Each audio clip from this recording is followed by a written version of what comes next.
السلام علیکم دوستوں، امید ہے آپ سب لوگ خیریت سے ہوں گے۔ آج کا ہمارا موضوع ہے کہ پاکستان کیسے وجود میں آیا اور ہندوستان کا بٹوارا کیسے ہوا اور اس کے پیچھے کی کیا ایکٹیویٹیز رہیں۔ سن 1857 جب بہادر شاہ ظفر کا تاج پلٹ دیا جاتا ہے اور بر صغیر میں برٹش راج آ جاتا ہے، وہ دور ہندوستان کے مسلمانوں کے لیے بہت سخت دور رہا، جہاں مسلمز نے اپنی سلیوری لائف گزاری اور انگریز ہندوؤں کے ساتھ مل کر مسلمانوں پر زیادتی کرنے لگے اور انہیں ان کے رائٹ سے محروم رکھا گیا۔ وہیں سر سید احمد خان مسلمانوں کے لیے ایک روشنی کی کرن ثابت ہوتے ہیں۔ جب نیند سے جاگے سارے، کوئی اور تھا مالک گھر کا، پیروں میں اور کسی کے تھا اونچا شملہ سر کا، تھی اپنی مٹی لیکن وہ کھیت تھا اور کسی کا، وہ جینا تھا کیا جینا تھا وقت بطور کسی کا۔ سر سید احمد خان نے رسالہ اسباب بغاوت ہند لکھ کر مسلمانوں پر انگریزوں کے عدم اعتماد کو کم کرنے کی بھرپور کوشش کی۔ سر سید احمد خان نے 1859 میں مراد آباد میں فارسی مدرسہ، 1864 میں غازی پور میں انگریزی مدرسہ اور پھر 1877 میں علی گڑھ کالج کی بنیاد رکھی۔ سر سید احمد خان نے مسلمانوں کے لیے سیاسی اور تعلیمی مسائل کے حل کے لیے اہم کردار ادا کیا اور انہوں نے 2 نیشنز تھیوری پاس کی، جس کا مقصد لوگوں کو بتانا تھا کہ ہندو مسلمان ہر اسپیکٹ سے 2 الگ الگ نیشنز ہیں جو کہ ساتھ نہیں رہ سکتے۔ اس لیے انہوں نے مسلمانوں کو Indian national Congress party join کرنے سے روکا اور مسلمانوں میں سیاسی بیداری کے لیے پیٹریوٹک ایسوسی ایشن قائم کی، جس نے آل انڈیا مسلم لیگ کے قیام تک مسلمانوں کی رہنمائی کی۔ صوبہ بنگال جغرافیکلی اور آبادی کے لحاظ سے ایک بڑا صوبہ تھا۔ وائس رائے لارڈ کرزن کی سفارش سے برٹش گورنمنٹ نے 20 جولائی 1905 کو بنگال کو 2 حصوں مشرقی بنگال اور مغربی بنگال میں تقسیم کر دیا۔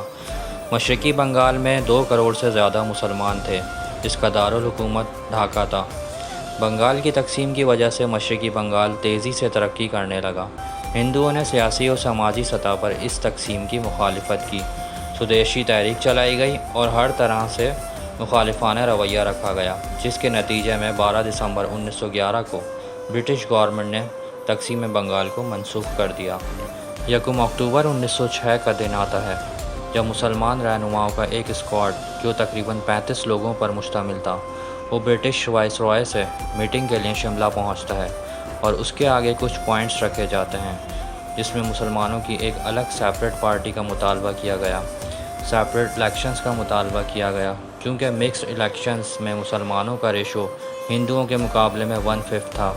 ایڈمنسٹریٹو پوزیشنز کے لیے مسلمانوں کے لیے کوٹا رکھا جانے کا بھی مطالبہ کیا گیا۔ وائس رائے نے سیپریٹ مسلمز پارٹی کے لیے رضامندی دے دی، لیکن سیپریٹ الیکشنز کے لیے مطالبہ ریجیکٹ کر دیا گیا۔ اس طرح آل انڈیا مسلم لیگ کا قیام ہوا، جس سے مسلمانوں میں ایک حوصلہ پیدا ہوا۔ دوسری طرف ہندو اور مسلمانوں کے جھگڑے بڑھنے لگے، جس کی وجہ سے مسلمان سر سید احمد خان کی 2 نیشنز تھیوری کو بھی سمجھنے لگے۔ لیکن دوسری طرف بنگال کی تقسیم کا فیصلہ منسوخ ہو جانا اور سلطنت عثمانیہ کا ٹوٹنا ہندوستان کے مسلمانوں کے لیے اچھی خبر نہ تھی۔ ایک آگ لگی سینے میں، مل کر جب بنے تھے طاقت، جب مقصد تھا جینے میں، جب پاس نظریہ تھا اپنے پھر روک سکا نہ کوئی، مل کر ایک ایک جھونکا آخر طوفان بنا تھا، یوں پاکستان بنا تھا، یوں پاکستان بنا تھا۔ اس کہانی کے سب سے اہم کردار اور حقیقی ہیرو قائد اعظم محمد علی جناح نے سن 1913 میں آل انڈیا مسلم لیگ میں شمولیت اختیار کی، جس سے پارٹی کو ایک نئی جان ملی، کیونکہ قائد اعظم ایک مضبوط، ڈسپلنڈ اور کیرزمیٹک پرسنالٹی کے مالک تھے۔ ان کی ہمت، جرأت اور ڈیڈیکیشنز کا اس بات سے اندازہ لگایا جا سکتا ہے کہ وہ اپنی بیماری کو لوگوں سے چھپا کر اپنے ملک اور اپنے لوگوں کے لیے فائٹ کرتے رہے، جبکہ انہیں پتہ تھا کہ ان کے پاس زیادہ دن نہیں بچے۔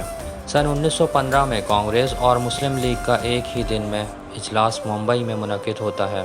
قومی حکومت کے مطالبے اور ہندو مسلم اتحاد کہ نصب العین پر دونوں پارٹیز متفق ہوتی ہیں۔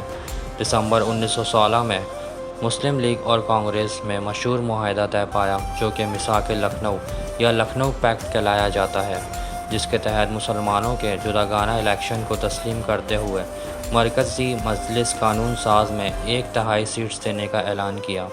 قائد اعظم محمد علی جناح کی ان کوششوں کے نتیجے میں مسز سروجنی نائیڈو نے انہیں ہندو مسلم اتحاد کا سفیر کا خطاب دیا۔ مل کر ایک جھونکا آخر طوفان بنا تھا، یوں پاکستان بنا تھا، یوں پاکستان بنا۔ سن 1918 میں برٹش گورنمنٹ نے پولیٹیکل ایکٹیویٹیز کو روکنے کے لیے سب کانٹیننٹ میں رولڈ ایکٹ نافذ کیا، جس کے نتیجے میں جناح نے احتجاجاً اپنی مرکزی کونسل کی سیٹ سے استعفیٰ دے دیا اور گاندھی نے اس ایکٹ کے اگینسٹ ستیہ گرہ کی تحریک شروع کی۔ اپریل 1919 میں پنجاب میں ڈاکٹر سیف الدین اور ستیہ پال کو دھوکے سے اریسٹ کر لیا جاتا ہے، جس کے خلاف احتجاج کے نتیجے میں امرتسر کو فوج کے حوالے کر دیا۔ گورنمنٹ کی طرف سے ہر طرح کے جلسے جلوس پر پابندی لگا دی گئی اور پابندی لگانے کے باوجود 13 اپریل 1919 کو جلیان والا باغ میں جلسے کا آغاز ہوا اور برٹش آرمی نے جلسے پر اٹیک کر دیا۔ اس کے نتیجے میں ایک رپورٹ کے مطابق 379 لوگ ہلاک ہوئے اور 1200 زخمی ہوئے اور اس کے بعد مارشل لاء لگا دیا گیا۔ اسی دوران برٹش گورنمنٹ نے گورنمنٹ آف انڈیا ایکٹ 1919 نافذ کر دیا۔ سن 1919 میں ہی مولانا محمد علی اور مولانا شوکت علی نے تحریک خلافت شروع کی تاکہ خلافت کو ٹوٹنے سے بچایا جا سکے، لیکن 1924 میں ترکی میں خلافت کے خاتمے کا بھی اعلان ہوا۔ 1928 کو پنڈت جواہر لال نہرو کی صدارت میں ایک کمیٹی نے اپنی سفارشات پیش کی، جسے نہرو رپورٹ بھی کہا جاتا ہے۔ اس کے مطابق سیپریٹ الیکشنز کا خاتمہ، ہندوستان کی سرکاری زبان ہندی قرار دینا، مرکزی اسمبلی میں مسلمانوں کی 1/4 نشستیں پیش کرنا اور پنجاب اور بنگال میں مسلمانوں کی اکثریت کو تسلیم کرنے سے انکار کرنا تھا۔ قائد اعظم نے نہرو رپورٹ کی پرزور مخالفت کی اور 31 مارچ 1929 کو دہلی میں آل انڈیا مسلم لیگ کے سالانہ اجلاس میں 14 تجویز پیش کیں، جنہیں مشہور 14 نکات کے نام سے بھی جانا جاتا ہے، جس کے مطابق ہندوستان کا آئین وفاقی طرز پر اقلیتوں کی مخصوص نشستیں، سیپریٹ الیکشنز، مسلمانوں کو تمام ملازمتوں میں اور حکومت کے اداروں میں مناسب حصہ شامل تھا۔ 29 دسمبر 1930 کو آل انڈیا مسلم لیگ کا سالانہ اجلاس الہ آباد میں منعقد ہوا، جس میں علامہ اقبال نے خطبہ صدارت میں برصغیر کے مسلمانوں کے لیے الگ ریاست کا تصور دیا۔ علامہ اقبال نے خواہش ظاہر کی کہ پنجاب، سندھ، سرحد اور بلوچستان کو ملا کر ایک ریاست بنا دی جائے۔ اقبال کے اس تصور کو چودھری رحمت علی نے لفظ پاکستان کی تخلیق میں ڈھالا۔ ایک جھونکا آخر طوفان بنا تھا، یوں پاکستان بنا تھا، یوں پاکستان بنا۔ گورنمنٹ آف انڈیا ایکٹ 1935 کے تحت 1937 میں عام الیکشنز ہوتے ہیں، جس میں کانگریس نے 1585 سیٹس میں سے 714 سیٹس حاصل کیں، جبکہ مسلم لیگ نے 110 سیٹس جیتیں۔ کانگریس نے 7 صوبوں میں اپنی حکومت قائم کی اور مسلمانوں سے امتیازی سلوک میں شدت اختیار کی۔ اکتوبر 1939 میں کانگریس وزارتوں کے خاتمے کے بعد قائد اعظم کے کہنے پر مسلمانوں نے 22 دسمبر 1939 کو یوم نجات کا دن منایا۔ 22 مارچ 1940 کو آل انڈیا مسلم لیگ کے سالانہ اجلاس کے دوسرے روز بنگال کے وزیر اعلیٰ مولوی فضل الحق نے قرارداد لاہور پیش کی، جسے قرارداد پاکستان بھی کہا جاتا ہے۔ 23 مارچ 1941 کو آل انڈیا مسلم لیگ نے پہلے یوم پاکستان منایا۔ قرارداد پاکستان کی منظوری کے بعد مطالبہ پاکستان زور پکڑتا چلا گیا۔ گاندھی اور راج گوپالاچاریہ نے قرارداد پاکستان کی مخالفت کی۔ 14 جولائی 1942 کو انڈین نیشنل کانگریس نے اپنے سالانہ اجلاس میں ہندوستان چھوڑ دو تحریک شروع کرنے کی قرارداد منظور کی، تو جناح نے اس کے جواب میں تقسیم کرو اور چھوڑ دو کا نعرہ لگایا۔ 9 ستمبر 1944 کو جناح گاندھی کی ملاقات ہوئی پر کسی نتیجے پر نہ پہنچی۔ 22 فروری 1946 کو صوبائی اسمبلیوں کے الیکشنز ہوتے ہیں۔ مسلم لیگ نے مسلمانوں کی 495 سیٹ میں سے 446 سیٹس جیتیں۔ الیکشن کے رزلٹ سے یہ ثابت ہوا کہ ہندوستان کے مسلمان آل انڈیا مسلم لیگ کے ساتھ ہیں اور مطالبہ پاکستان کے حق میں ہیں۔ 24 مارچ 1946 کو کیبنٹ مشن دہلی پہنچا اور دونوں پارٹیز کے رہنماؤں سے ملاقات کی۔ کیبنٹ مشن کی تجویز مسلم لیگ نے اپنے مفاد کو دیکھتے ہوئے مان لی، جبکہ کانگریس نے کچھ تجویز پر اتفاق نہ کیا۔ برٹش گورنمنٹ نے حالات کو دیکھتے ہوئے دونوں پارٹیز کو عبوری حکومت میں شمولیت کی دعوت دی۔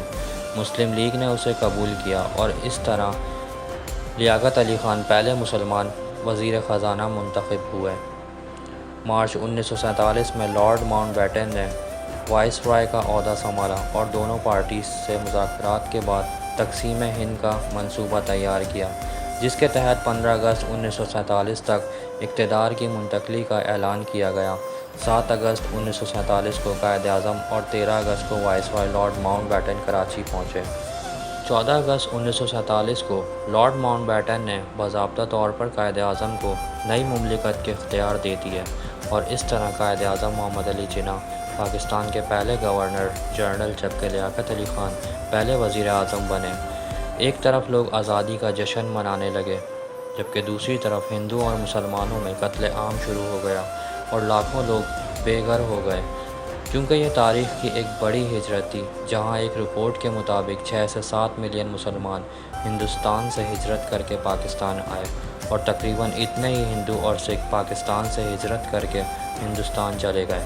لیکن یہاں افسوس کی بات یہ تھی کہ 1 سے 2 ملین کے قریب لوگ جان سے بازی ہار گئے۔ اتنا بھی حق نہ رکھتے تھے، چپ کر کرتے جب سجدے تھے، کھل کر رب کا اپنے ہم تو جب نام بھی نہ لے سکتے تھے، رہتے تھے جیسے ایک ڈر میں، جب قید ہوئے اپنے گھر میں، تب جا کر آخر پہچانا شاہین کی طاقت ہے پڑھتے بھاجا میں غلامی ہم کو، جب زہر لگا پینے میں، مل کر جو بنے تھے طاقت، جب مقصد تھا جینے میں، جب پاس نہ لیا تھا اپنے پھر روک سکا نہ کوئی۔ ہندوستان سے مسلمان آنے والے لوگوں کے لیے ریفیوجیز کیمپ لگائے گئے اور پاکستان کی گورنمنٹ نے ان کا خیال رکھا۔ کتنی ہی قربانیوں کے بعد آخرکار مسلمانوں کو اپنا ایک الگ ملک ملا، جہاں ملک کا ہر بندہ آزاد، چاہے وہ ہندو ہو، سکھ ہو یا کسی بھی ریلیجن سے تعلق رکھتا ہو۔ اپنے مندروں میں جانے کے لیے آپ سب آزاد ہیں، اپنی مسجدوں میں جانے کے لیے اور کسی بھی اور عبادت گاہ میں جانے کے لیے اس مملکت پاکستان میں آپ کا تعلق کسی بھی مذہب، ذات یا عقیدے سے ہو، مملکت کا اس سے کوئی سروکار نہیں۔ تو دوستوں، امید ہے آپ کو ہماری یہ کوشش پسند آئی ہوگی۔ اسی طرح کی انفارمیٹیو ویڈیوز دیکھنے کے لیے کامنٹس میں اپنی رائے کا اظہار کرنا نہ بھولیں اور چینل کو سبسکرائب کر دیں۔ ہمیں دیجیے اجازت۔ اللہ حافظ۔